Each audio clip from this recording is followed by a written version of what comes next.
সারফরাজ পিহুকে নিজের বুক থেকে ছাড়িয়ে ওর দু চোখের পানি সযত্নে মুছে দিল।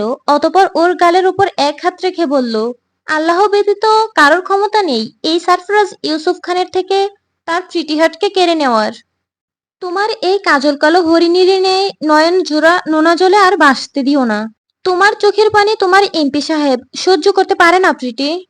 সারফরাজের কথায় পিহুর কান্না এবার পুরোপুরি থেমে গেল। পুরো ড্রয়িং রুম জুড়ে থমথমে ভাব বিরাজ করছে। দাঁতে দাঁত চেপে গুলির ক্ষতের যন্ত্রণা সহ্য করছে জাবরুল, সুমা, সোনালি। তবে সোনালি এর ভিতরেই কয়েকবার সেন্সলেস হয়ে গিয়েছে, আবার একটু পরপরই আপনা আপনি ওর সেন্স ফিরে এসেছে। ওদের থেকে কিছুটা দূরে পাশাপাশি দাঁড়িয়ে আছে কাশিমের সাথে আসা সেই দুই ব্যক্তি। একজনের নাম রাশেদ, আরেকজনের নাম হামিদ। রাশেদ হামিদকে বলল, আমরা কোথায় ফেসে গেলাম ভাই? উনি তো একজন এমপি, ওনার যে কত ক্ষমতা তা হালকা নমুনা ইতিমধ্যে আমাদের দেখা হয়ে গিয়েছে। এবার এই কাশেম ভাইয়ের জন্য আমাদের কপালেও শনি আছে। হামিদ রাশেদের কথায় সায় জানালেন। কাশেম ওনাদের পাশে এসে দাঁড়ালে হামিদ বললেন, মিয়া বিয়া করবা, অথচ যার সাথে তোমার বিয়া হবে তার আগে পিছনে কি আছে, কি হতে চলেছে, কোনো কিছুরই খোঁজ খবর নাওনি। এজন্য আমাদেরও ফাঁসতে হলো তোমার সাথে। এখন একটা বুদ্ধি বের করো তো এই বিপদ থেকে উদ্ধার হওয়ার জন্য। কাশেম ফিস ফিস করে বললেন, আমি কি বুদ্ধি বের করব? আমি কি বুদ্ধি বের করব? আমার মাথার ভিতরটা পুরোপুরি ফাঁকা হয়ে গিয়েছে, ঠিক আমার মাথার বাহিরের মতো। কাশেমের এরূপ কথা শোনা মাত্র রাশেদ একবার কাশেমের টাক পড়া অংশের দিকে তাকালেন। কাশেম আবারও বললেন, এখন কেবল আল্লাহর নাম জপো, যেন এখান থেকে জান নিয়ে বের হতে পারি। কাশেমের এমন কথায় হামিদ বিরক্ত হলেন, কিন্তু কোনো প্রতিউত্তর করলেন না তিনি। সারফরাজ উপস্থিত সকলের উপর একবার চোখ বুলিয়ে পরপরই পিহুর উপর দৃষ্টি স্থির করল। এখানে থাকা প্রত্যেকটা ব্যক্তি তার নিজ নিজ জায়গা থেকে অপরাধী। কারোর অপরাধের পরিমাণ আকাশ ছুঁয়ে ফেলেছে তো কারোর তার থেকে সামান্য কম। তাই প্রত্যেককে তার নিজ নিজ কর্মফল ভোগ করতে হবে। এক্ষেত্রে তুমি কি চাও প্রিটি? পিহু ওর যন্ত্রণায় কাবু হওয়া বাবা জাবরুল, সৎ মা সোনালি ও সুমার দিকে একবার তাকালো। আপন বলতে তো এই তিনজনকেই চিনে এসেছে পিহু ওর 22 বছর বয়সে। কিন্তু তারা তো আসলে আপন ছিল না, তারা প্রত্যেকেই পিহুকে কষ্ট দিয়ে সুখ খুঁজে নিয়েছে নিজেদের। তাহলে আজ তাদের প্রতি সহানুভূতিশীলতা দেখালে পিহুর আত্মসম্মান বোধের মৃত্যু ঘটবে। ঘটবে বলতে এক প্রকার গলা চেপে ধরে মৃত্যু ঘটানো হবে। পিহু শব্দ করে একবার নিঃশ্বাস ফেলে বলল, আমি ন্যায় চাই এমপি সাহেব। অন্যায়কে অন্যায় বলতে গিয়ে আমার কণ্ঠে কোনো দ্বিধার ঠাঁই আমি দিতে চাই না। অন্যায়কারী সে যেই হোক না কেন, আমার বাবা, মা কিংবা বোন, তাদেরও ক্ষমা পাওয়ার কোনো অধিকার নেই।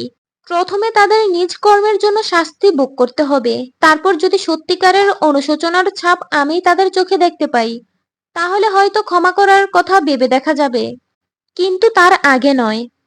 আমাদের সৃষ্টিকর্তা মহান আল্লাহ তাআলা, যিনি পরম করুণাময়, তিনি তার বান্দাদের অসীম ভালোবাসেন। তিনিও কাউকে বিনা বিচারে ছেড়ে দেন না।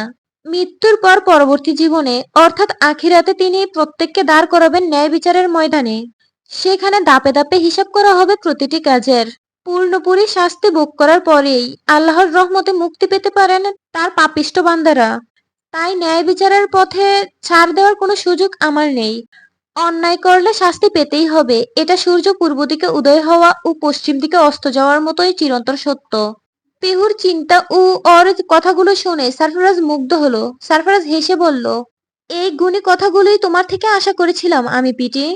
কিন্তু যদি এসব না বলে বলতে আমি যেন তোমার বাবা, সৎ মা ও বোন সহ বাকিদের আর কিছু না করি, তাদের ক্ষমা করে দেই, তাহলে এতক্ষণে তোমার দু কান গরম করে দিতাম আমার শক্ত হাতের ছোঁয়া দ্বারা। সারফরাজের এরূপ কথা শোনা মাত্র পিহু সঙ্গে সঙ্গে দু হাত নিজের গাল ও কান ঢাকার বৃথা চেষ্টা করলো। সারফরাজ সুমা আর সোনালির দিকে তাকিয়ে বাঁকা হেসে বলল, আমার মতো একজন সুদর্শন ক্ষমতাওয়ালা পুরুষকে সতীনের মেয়ের জামাই হিসেবে পাবেন, এটা হজম হচ্ছিল না আপনার, তাই না হবু সৎ শাশুড়ি আম্মা? সুমা কয়েকবার শুকনো ঢুক গিলল। সারফরাজ আবারও বলল, বাঁচার ইচ্ছে কি আছে নাকি ফুরিয়ে গিয়েছে আপনাদের হবু সৎ শাশুড়ি আম্মা ও বড় আপা? সারফরাজের শীতল কণ্ঠে করা প্রশ্নে সোমা ও সোনালি শরীর কেঁপে উঠল। ভয়ের এক অদ্ভুত তরঙ্গে তাদের লোম কুণ্ডিত করে তুলল। একদিকে পায়ে অসহ্য যন্ত্রণা করছে, অন্যদিকে ওদের মনে হচ্ছে সারফরাজ ওদের সামনে জীবন ও মৃত্যুর দুটো টিকিট হাতে নিয়ে দাঁড়িয়ে আছে। টিকিট দুটোর বর্ণ ও নকশা একই রকম। ভুল হয়ে গেলে জীবন শেষ, মৃত্যু ওদের জন্য তখন অনিবার্য হয়ে দাঁড়াবে। সোনালি দ্রুত স্বরে বলল, বাঁচতে চাই, আমি বাঁচতে চাই এমপি সাহেব, দয়া করে আমায় প্রাণে মারবেন না। আমার বয়স কম, নিজের বুধ বুদ্ধিগুলো এতকাল কাজে লাগাইনি, তাই অনেক ভুল করে ফেলেছি, কিন্তু এখন থেকে আমি আর কোনো ভুল করব না। আমায় বাঁচতে দিন। সোনালীকে এমপি সাহেবের কাছে কেবল নিজের জীবন ভিক্ষা চাইতে দেখে সুমার ভিতরটা যে রাগে দুঃখে কি পরিমাণ জ্বালা করছে তা সে মুখে বুঝাতে পারবে না। সুমা সোনালীর দিকে তেড়ে আসা বাঘিনীর মতো তাকিয়ে বলল, দুধ কলা দিয়ে এতকাল কালসাপ পুষেছি আমি, এখন গজে উঠে পাংখা মেলে উড়া শিখেছিস তো নিজের মায়ের কথা ভুলে গেলি? অকৃতজ্ঞের বাচ্চা, অকৃতজ্ঞই হয়েছিস। সোনালী ওর মায়ের কথায় কোনো পাত্তা দিল না। সারফরাজ ওর হাতে থাকা রিভলভারটার উপর দৃষ্টি স্থির করে তাতে হাত বুলাতে বুলাতে বলল, এই রিভলভারে এখনো গুনে গুনে দুটো গুলি লুট করা আছে। এই দুটো গুলিই যথেষ্ট আপনাদের মাথার খুলি উড়িয়ে দেওয়ার জন্য। এই বলে সারফরাজ ওর রিভলভারটা প্রথমে সোনালীর দিকে তাক করলো। সোনালীর নিজের দুহাত উপরের দিকে উঠিয়ে বিতকণ্ঠে বলল, দোহাই লাগে এমপি সাহেব, আমায় মারবেন না। এই জানের প্রতি আমার বহুত মায়া আছে, বহুত মহাব্বত করে আমি নিজেরে। এত তাড়াতাড়ি আমি মরতে চাই না। আপনি যা বলবেন আমি তাই করব। সুমা দাঁতে দাঁত চেপে বলল, মারুন ওরে, মাইরা ফেলুন এই নিমুখ হারামের বাচ্চারে। দুই চোখে আর সহ্য হচ্ছে না এরে আমার। আপনি না মারতে পারলে বন্দুকটা আমায় দিন, আমি মারবো। এবার সারফারাজ রিভলভারটা সুমার দিকে তাক করলে সুমা বিতনয়নে ওর দিকে তাকিয়ে বললেন, হবু জামাই বাবা, আমি তো আপনার একমাত্র সৎ শাশুড়ি আম্মা হই। আমারে যদি মারেন তাইলে বিয়ার পর আপনারে জামাই আদর করবে কে বলেন? আপনারে ভালো মন্দ খাবারই বা কে রাইন্দা খাওয়াবে? আমারে মাইরা ফালাইলে তো লস আপনারই। চিন্তা কইরা দেখেন একবার আমার কথা খান। আমি কি ভুল কইছি? মা মেয়ের এমন গিরগিটির মতো রং বদলের রূপ দেখে জাবরুলের শরীর রাগে জ্বলছে। সারফারাজ ওর হাতে থাকা রিভলভারের নলটা নিজের কপালের বাম পাশে হালকা ঘষতে ঘষতে বাঁকা হেসে বলল, এখন কেবল একটা ডায়লগই আমার মুখে আসতেছে, নাটক করার জন্য আমার হবু সৎ শাশুড়ি আম্মা সেরা রে। সুমা জোরপূর্বক হাসার চেষ্টা করলো। সারফারাজ তৎক্ষণাৎ রিভলভারটা সুমার মাথার সাথে ঠেকালে সুমা ভয়ে জড়সড় হয়ে দুচোখ বুজে ফেললো। সারফারাজ দাঁতে দাঁত চেপে বলল, এক্ষুনি মুখ খুলবেন? আমার হবু বউয়ের সাথে এক যুগেরও বেশি সময় ধরে যে অত্যাচারগুলো করে এসেছেন, আমার হবু শ্বশুরের মনে যে বিষ ছড়িয়েছেন, সব বলেন। মুখ থেকে যদি একটু অপ্রয়োজনীয় ও মিথ্যা শব্দ বের হয় তাহলে কসম আমার হাত একটু কাঁপবে না আপনার মাথার এপাশ থেকে ওপাশ ছিদ্র করে দেওয়ার জন্য। সুমা বললেন, বলছি বলছি, সব বলছি আমি। জাবলুল সুমার দিকে তাকিয়ে আছে অদ্ভুত দৃষ্টিতে। পিহু পুরোপুরি নিশ্চুপ। সোনালি কোনো বাধা প্রয়োগ করলো না।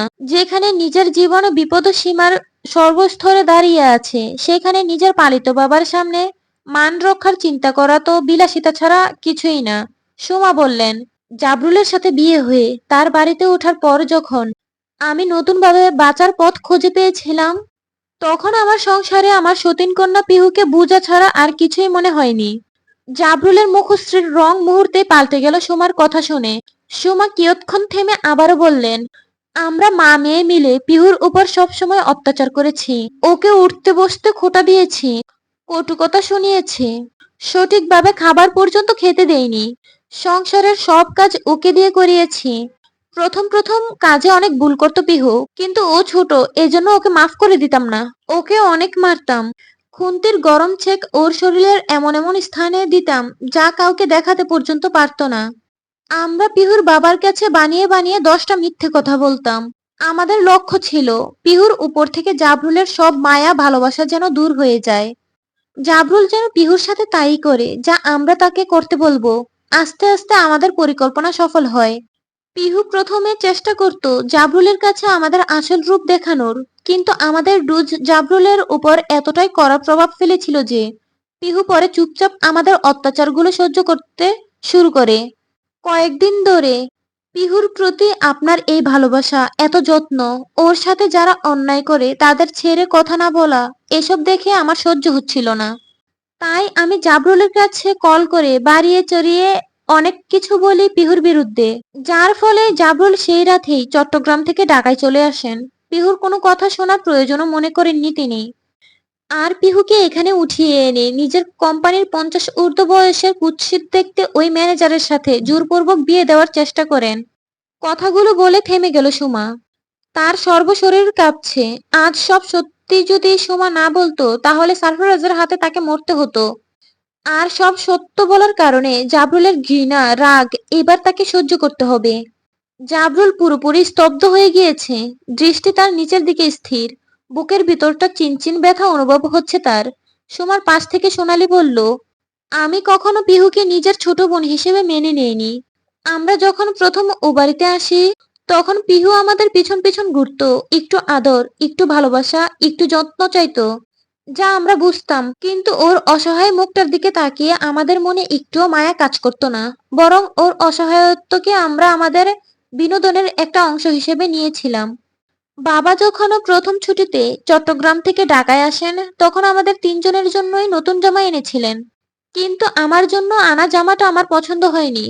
পিহুর জন্য যে জামাটা উনি এনেছিলেন সেই জামাটা আমার ভীষণ পছন্দ হয়েছিল। তাই আমি ইচ্ছে করে নিজের জামাটা কেটে ছিঁড়ে নষ্ট করে তার দায়ভার পিহুর উপর বর্তে দিয়েছিলাম। বাবার সামনে এমন অভিনয় করেছিলাম। বাবা আমার কথাই বিশ্বাস করেছিলেন। আর পিহুর সাথে অনেক রাগারাগি করেছিলেন। পিহুর জামাটা শাস্তি স্বরূপ বাবা আমাকে দিয়েছিলেন। এতে আমার সাহস ও চাহিদা আরো বেড়ে যায়। আমি পিহুকে কখনোই নতুন জামা পরতে দেইনি। আমার ব্যবহৃত জামা, যেগুলো আর পরার যোগ্য ছিল না বললেই চলে, সেগুলোই পিহু সেলাই করে তালি বসিয়ে পরেছে এতকাল। জাবরুলের চোখ বেয়ে টপ টপ করে অশ্রুরা ঝরে পড়তে শুরু করেছে। এই অশ্রু কিসের? লজ্জার নাকি অনুশোচনার? সুমা কাঁপান্বিত কণ্ঠে বললেন, আমি আমি ভুল করে। সারফরাজ গর্জে ওঠা কণ্ঠে বলল, ভুল? শয়তানের সঙ্গে জোট বেঁধে একটা মেয়ের শৈশব নষ্ট করে দিয়েছেন আপনারা। সেটাকে কেবল ভুল বলা যায় না, এটা সম্পূর্ণই অপরাধ। এই সারফরাজ ইউসুফ খানের কাছ থেকে ভুলের পর ভুল শুধরানোর সুযোগ পাওয়া গেলেও অপরাধীরা কোনো ক্ষমা পায় না। আপনারাও পাবেন না। আমি যেমন আইন জানি ও মানি, তেমনি আইন ভেঙে অপরাধীদের জীবন হারাম করে দিতেও পারি। সোনালি কিছুটা সাহস সঞ্চার করে বলল, আমি তো নিজ থেকে প্রথমে কিছু করিনি। আমি মায়ের থেকেই শিখেছিলাম। সেক্ষেত্রে বলতে হয় আমি প্রলোভিত হয়েছি। তাই আমার অপরাধের পরিমাণও সীমিত। আমাকে তো ক্ষমা করা যায় এমপি সাহেব। আপনি বললে আমি পিহুর পা ধরে হলেও ক্ষমা চাইতে প্রস্তুত। সারফরাজ অগ্নিঝরা দৃষ্টি নিক্ষেপ করলো সোনালির দিকে। সোনালি ওর পুরো কথা শেষ করতে পারল না। সারফরাজ বলল, চুপ, একদম চুপ। আপনাকে আপনাকে তো নারী বলতেও ঘৃণা হচ্ছে আমার। আপনার মতো নোংরা কীটদের কেবল জেলের স্যাঁতসেঁতে সেলে ফেলে রাখা উচিত। সেখানে ইঁদুর আর তেলাপোকাদের সাথে রাতের পর রাত কাটিয়ে নিজের কর্মের অনুশোচনা করে যাবেন। জাবরুল বসা থেকে উঠে দাঁড়ানোর চেষ্টা করলেন সোফার উপর দু হাতে ভর দিয়ে, কিন্তু গুলি দু পায়ে লাগায় তা আর সম্ভব হলো না। দপ করে পড়ে গেলেন মেঝের উপর। পিহু দু হাতে নিজের জামার দুপাশ খামচে ধরলো। কষ্ট হচ্ছে কেন ওর নিজের বাবার এমন অসহায় অবস্থা দেখে? এই লোকটা তো তাকে কখনো বোঝার চেষ্টা করেনি। কখনো তার পাশে বসে মাথার উপর আদরে হাত রেখে জানতে চায়নি, কেমন আছিস তুই মা? ওরা তোকে কষ্ট দেয় না তো? তোকে ভালোবাসে তো? তোর কোনো কিছুর প্রয়োজন আছে কি? যদি করতো তাহলে হয়তো অনেক আগেই পিহু নিজের মনের ভিতরটা খুলে জাবরুলের সামনে ধরতো। চিৎকার করে বলতো, বাবা, ওরা আমায় একটুও ভালোবাসে না। ওরা আমায় আদর করে না বাবা। আমার মায়ের কথা বড্ড মনে পড়ে। আমার অনেক কষ্ট হয় বাবা। বুকের ভিতরটা হাহাকারে ফেটে যায়। বাবা, তুমি কেন শুধু ওদের কথাই শোনো সব সময়? কেন তুমিও বদলে গেলে? আমি যে একটু ভালোবাসা, একটু যত্ন, একটু আদর পাওয়ার জন্য কাঙ্গাল হয়ে ঘুরি। কেন তোমার চোখে আমার মলিন মুখখানা পড়ে না বাবা? কেন? পিহুর বুক চিরে এবার বেরিয়ে এলো লম্বা একখানা দীর্ঘশ্বাস।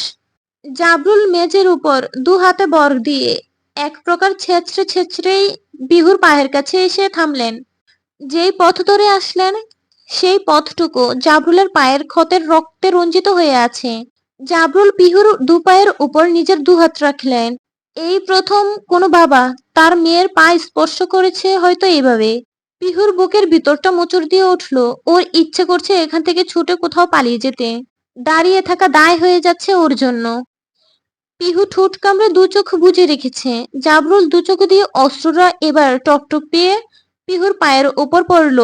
পিহুর সর্বাঙ্গ কেঁপে উঠল এবার। এবার পিহুর নিজেকেই নিজের কাছে পৃথিবীর সব থেকে অসহায় মানুষ বলে মনে হচ্ছে। উপস্থিত সকলের দৃষ্টি জাবরুল ও পিহুর উপর স্থির।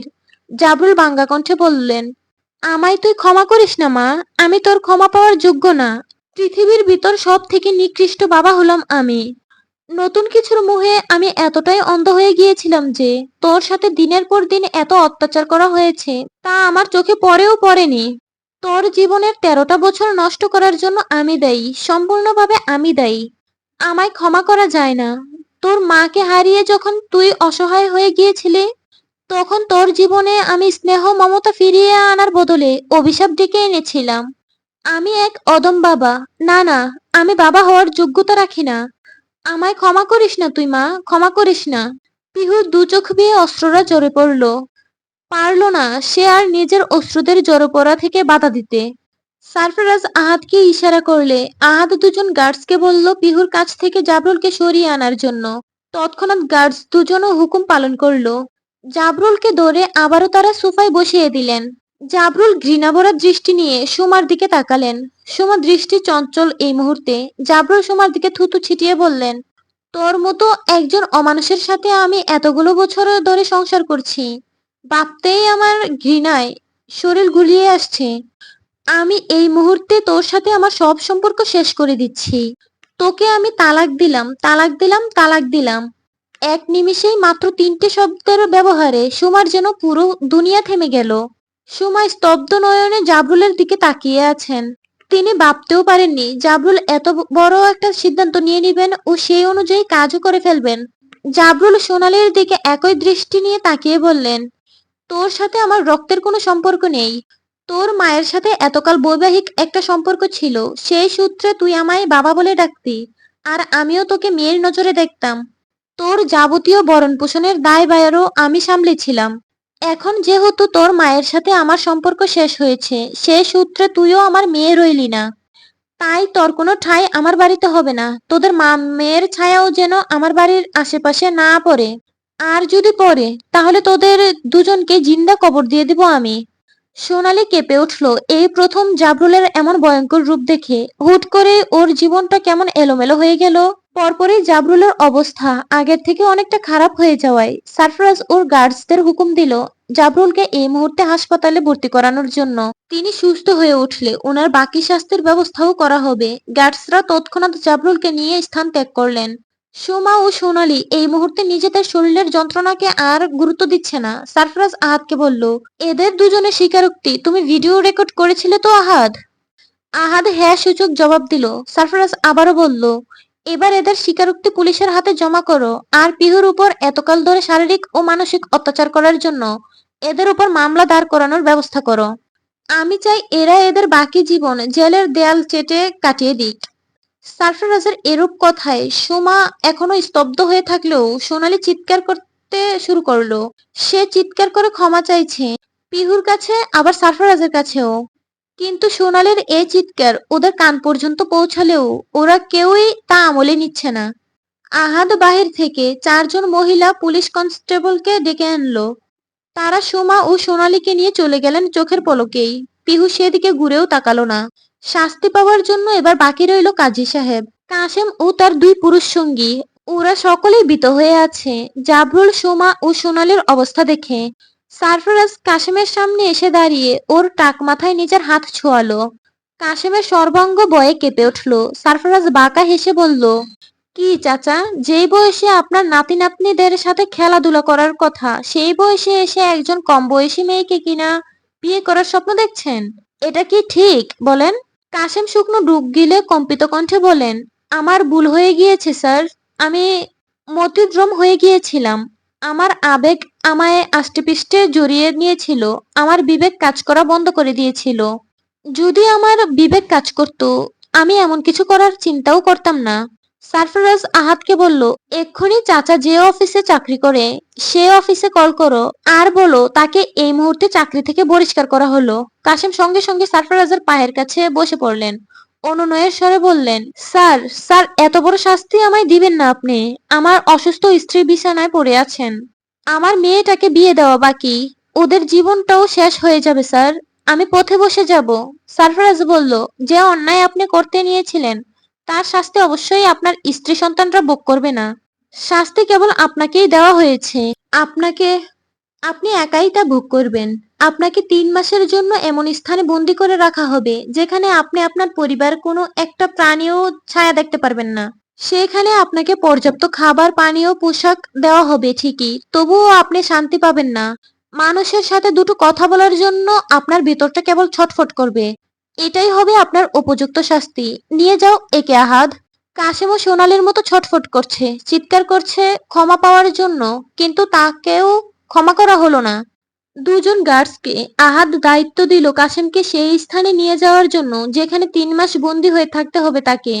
কাশেমের সঙ্গে আসা বাকি দুজন ব্যক্তিকে ১ বছরের জন্য চাকরি থেকে বরখাস্ত করে দিল সারফরাজ, শুধুমাত্র অন্যায়ের সঙ্গ দেওয়ার জন্য। কিন্তু তাদের বউয়ের প্রয়োজন, অপ্রয়োজন, সন্তানদের পড়াশোনার খরচ, খাওয়ার খরচ ও পরিধানের জন্য কাপড় যেন অভাব না হয়, এই সময়ের মধ্যে তাও নিশ্চিত করল সারফরাজ। অতঃপর ওদের দুজনকেও যেতে দেওয়া হলো। সারফরাজ কাজী সাহেবের সামনে এসে দাঁড়িয়ে বলল, সামান্য কয়টা টাকার লোভে নিজের ঈমান পর্যন্ত নষ্ট করে দিলেন আপনি কাজী সাহেব। বিয়ে কতটা পবিত্র সম্পর্ক তা আপনি খুব ভালোভাবেই জানেন। তবু এই বিয়ে নিয়ে কিনা ব্যবসা করতে বসেছেন আপনি, ছি! কাজী সাহেব লজ্জায় মাথা নুইয়ে ফেলেছেন। সারফরাজ আবার বলল, এই সাদা পাঞ্জাবি পায়জামা আর মাথার টুপিটা খুলে ফেলিয়েন আজ বাসায় গিয়ে। তারপর বুক সমান ওই রঙিন দাড়িগুলোও কামিয়ে ফেলিয়েন। এগুলো আপনার মতো বে-ঈমানদার ব্যক্তির সাথে যায় না। এই পবিত্র পেশা, এই পবিত্র পোশাক আর অবমাননা করিয়েন না। বেরিয়ে যান এক্ষুনি এখান থেকে। কাজী সাহেব বসা থেকে উঠে চলে যেতে নিলে সারফরাজ বলল, আপনার উপর আমার নজর সব সময় থাকবে। যদি আর কখনো এমন ভুলের পুনরাবৃত্তি হয়েছে তাহলে আপনার জন্য কতটা ভয়াবহ পরিণতি অপেক্ষা করছে তা আপনি কল্পনাও করতে পারবেন না। কাজী সাহেব ভয়ে কাঁপতে কাঁপতে স্থান ত্যাগ করলেন। সারফরাজ পিহুর সামনে এসে দাঁড়িয়ে শীতল কণ্ঠে বলল, চলো। পিহু সারফরাজের দিকে তাকিয়ে বলল, কোথায় নিয়ে যাবেন আমায় এমপি সাহেব? হবু বউ থেকে শুধু বউ বানাতে হবে এবার, আর রিস্ক নিতে পারবো না। আজ একটু দেরি হয়ে গেলে এতক্ষণে আমাকে পাগল বেশে রাস্তায় রাস্তায় ঘুরতে হতো। পিহু লজ্জা পেল কিছুটা। সারফরাজ পিহুর দিকে কিছুটা ঝুঁকে বলল, লজ্জা টজ্জাগুলো জমিয়ে রাখো, বাসরতে কাজে দিবে। পিহু এবার আরো বেশি লজ্জায় সিটিয়ে গেল যেন। সারফরাজ নিঃশব্দে হেসে পিহুর হাত ধরে সামনের দিকে পা বাড়ালো।